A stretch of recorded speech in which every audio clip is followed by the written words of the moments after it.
Ruas jalan kabupaten yang merupakan jalan utama dari Tepin Mane Juli hingga ke Simpang Jaya, Kecamatan Juli yang berjarak sekitar 7 km, kondisinya rusak parah.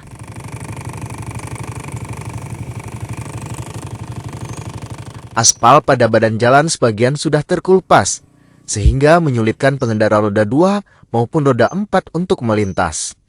Amatan serambinews.com pada Minggu 14 Mei 2023, sebagian badan jalan yang lebarnya 6 meter terdapat belasan titik lubang dan bergelombang.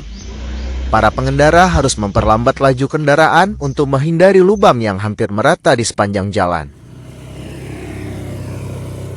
Imam Mukim Juli Selatan Tengku Zainuddin mengatakan, warga setempat merasa malu ketika ada tamu mengunjungi kawasan mereka untuk menghadiri hajatan atau kunjungan sosial lainnya.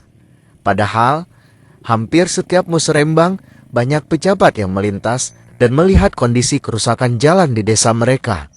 Namun, hingga kini belum ada upaya perbaikan terhadap kerusakan tersebut.